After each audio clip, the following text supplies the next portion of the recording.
शुभ मध्याह्नः। अधुना वयं सर्वे सुभाषितानि पाठं पठामः। सुभाषितानि अर्थं किमस्ति? सुंदर वचन। जीवन में सफल, सुखी और आनंदित रहने के लिए क्या क्या मात्र उपाय करने चाहिए, उन्हें बड़े ही सुंदर और प्रभावी ढंग से यहाँ समझाया गया है। कौन कौन से गुण मनुष्य के लिए आवश्यक है और कौन कौन से अवगुण मनुष्य को छोड़ देने चाहिए, उनका सारगर्भित वर्णन यहाँ किया गया है।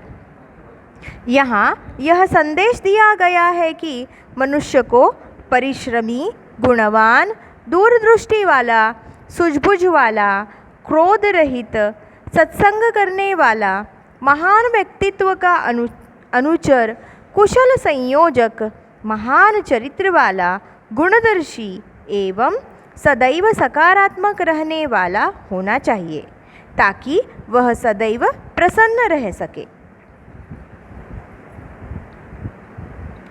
आलस्यम ही मनुष्याणां शरीरस्थो महान् रिपुः नास्ति उद्यमसमो बन्धुः कृत्वा यं नावसीदति। आलस्यम ही मनुष्याणां शरीरस्थो महान् रिपुः नास्ति उद्यमसमो बन्धुः कृत्वा यं नावसीदति। अस्य अन्वयम् अत्र वयं पश्यामः। मनुष्याणां शरीरस्थः महान् शत्रुः आलस्यम्।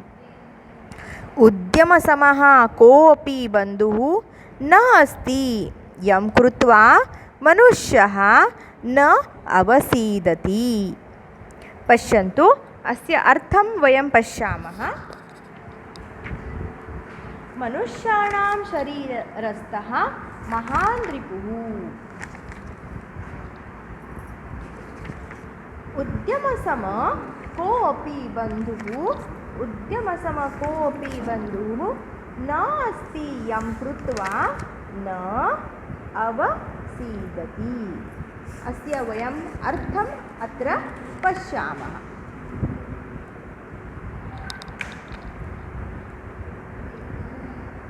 अन्येकवारं पठन्तु, शब्द अर्थः अपि पठन्तु, तदनन्तरं वयम् अर्थं पश्यामः। चिन्तयतु, अर्थं किं भवति इति। सर्वे प्रयत्नः कुर्वन्तु। सर्वे यदा यदा अहमेव अर्थं वदामि चेत् भवतः किमपि प्रयत्नं न करोति। प्रयत्नमपि करोतु, अनेकवारं पठतु अपि, पश्यामः पठितुं शक्यते वा इति।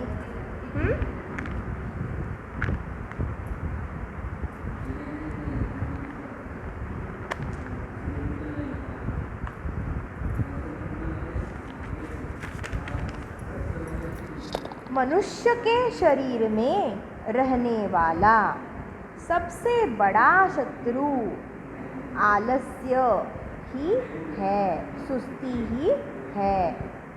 परिश्रम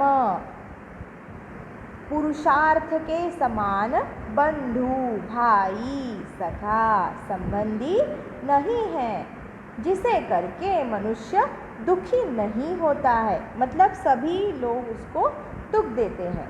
इसका भावार्थ देखिए बच्चों। कवि के कहने के भाव यह है कि यदि हम जीवन में सुख पाना चाहते हैं तो हमें आलस्य का परित्याग करके परिश्रम करना चाहिए। अभी इसके शब्द देखेंगे। रिपुः अर्थ किमस्ति? शत्रुः। अवसीदति दुःखम् अनुभवति। उद्यमसमः परिश्रमतुल्यः। रिपुः मित्रं। महान् लघियान्। आलस्यम् उद्यमः। केषां महान् शत्रुः आलस्यम्? केषां महान् शत्रुः? मनुष्याणां। केन समबन्धुः न अस्ति? उद्यमसमबन्धुः न अस्ति। तथा उद्योग एव मनुष्यस्य बन्धुः अस्ति। किं कृत्वा मनुष्यः न अवसीदति? किं कृत्वा मनुष्यः न अवसीदति वदन्तु? उद्यमसमबन्धुः न अस्ति यं कृत्वा मनुष्यः न अवसीदति। मनुष्याणां शरीरस्थः महान् शत्रुः कः? मनुष्याणां शरीरस्थः आलस्यं महान् शत्रुः। अधुना पूर्णवाक्येन उत्तरतः भवतः सर्वे चिन्तयन्तु तदनन्तरं लिखन्तु। आलस्यं मनुष्याणां कीदृशः शत्रुः अस्ति? मनुष्याणां श्रेष्ठः बन्धुः कः अस्ति? उद्यमसमबन्धुः न अस्ति इत्यस्मिन् वाक्ये कर्तृपदं किम् अस्ति? वदन्तु। उद्यमसमबन्धुः कर्तृपदं किम् अस्ति? चिन्तयन्तु तथा वदन्तु। अहं श्वः उत्तरमपि ददामि। उद्यमसमबन्धुः न अस्ति क्रियापदं किम् अत्र अस्ति? वैरिः इत्यस्मिन् अर्थः कः शब्दः अत्र प्रयुक्तः?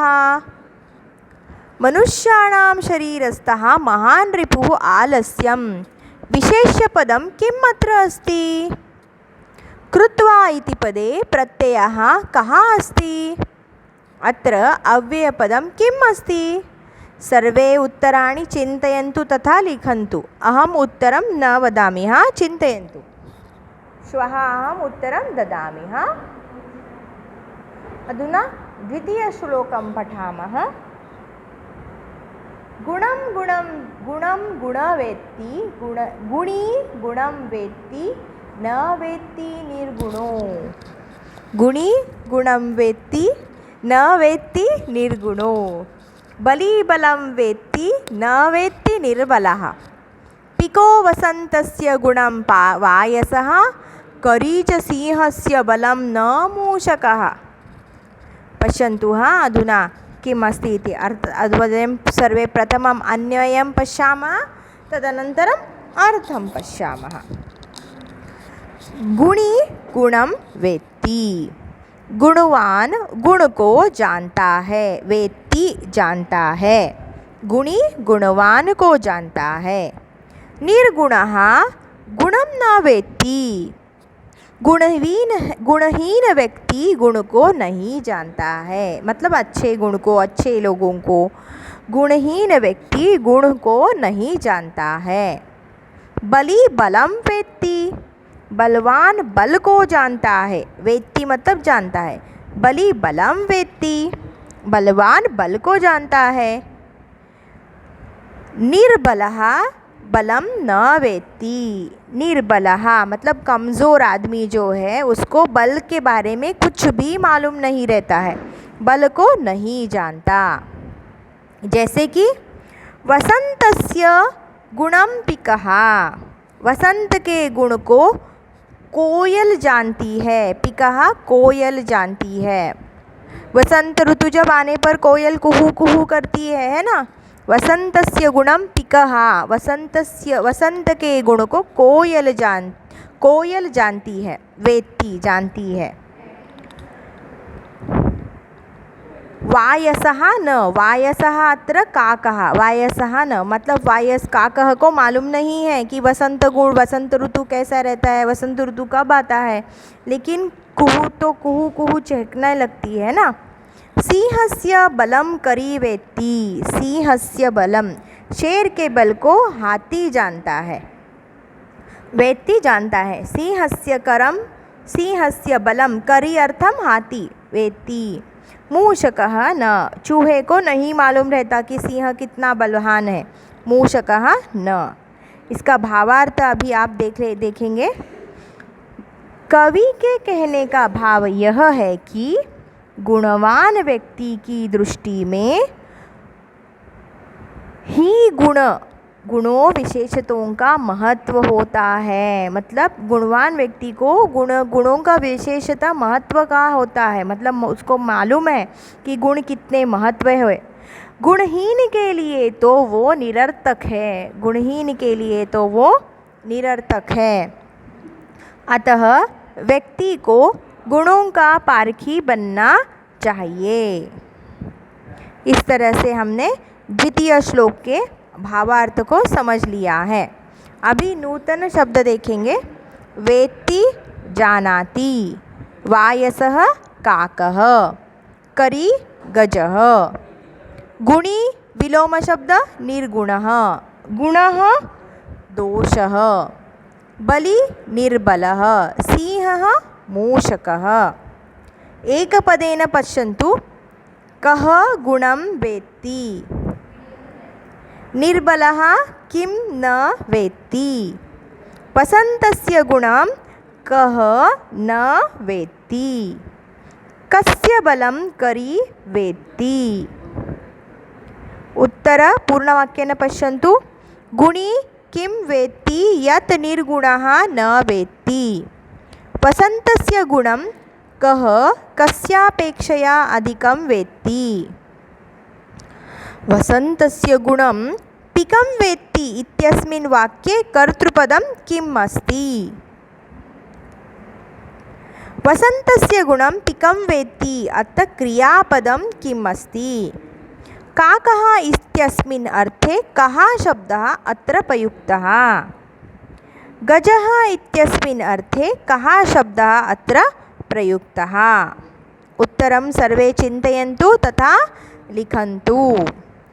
अधुना वयं सर्वे अत्र प्रथम तथा द्वितीय श्लोकस्य अर्थं भावार्थं पठितवन्तः।